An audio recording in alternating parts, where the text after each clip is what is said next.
আওয়ামী লীগ হচ্ছে ভারতীয় এক্সটেনশনের একটা ইমপ্ল্যান্ট একটা দল। আওয়ামী লীগ কোনোভাবে রাজনৈতিক দল নয়। ডক্টর মোহাম্মদ ইউনূস, আপনাকে আলোচনা করতে হবে মুক্তার ভাইয়ের সাথে, ইলিয়াসের স্ত্রীর সাথে। আমরা ইতিমধ্যে শুনতে পেয়েছি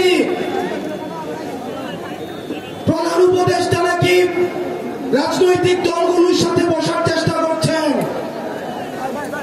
তাদের সাথে আলোচনা করে তাদের সাথে ঐক্যমত্যে পৌঁছিয়ে তারপর নাকি সিদ্ধান্ত নিবে।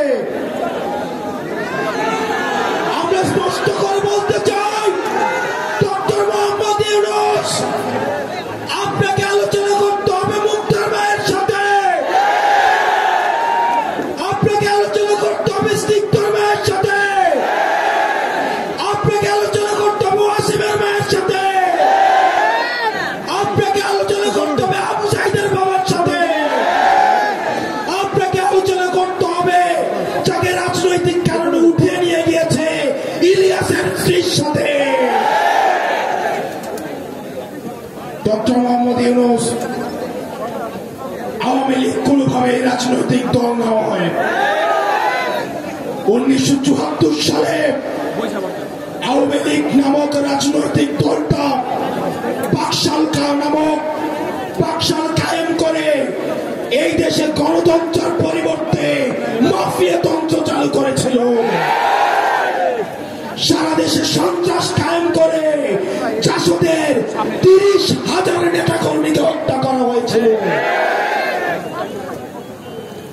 আপনারা জানেন 74 সালে আওয়ামী লীগ নেতা কর্মীদের লুটপাটের কারণে 15 লক্ষ মানুষ না খেতে পেয়ে মারা গিয়েছিল।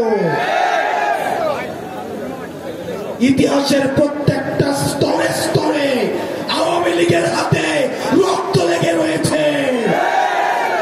আওয়ামী লীগ যে শুধুমাত্র ক্ষমতায় থাকাকালীন রক্ত ঝরিয়েছে বিষয়টা এমন নয়। আপনারা দেখেছেন 2006 সালে লগি বইটা দিয়ে, লাঠি দিয়ে, লগি দিয়ে পিটিয়ে পিটিয়ে মানুষকে হত্যা করেছে। সর্বপ্রথম আপনারা জানেন 2009 সালে বাংলাদেশের ফার্স্ট লাইন অফ ডিফেন্স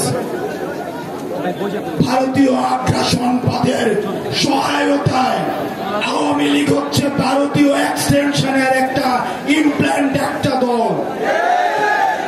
ভারতীয়দের সহায়তায় আমাদের দেশপ্রেমিক বিডিআর সৈন্যদের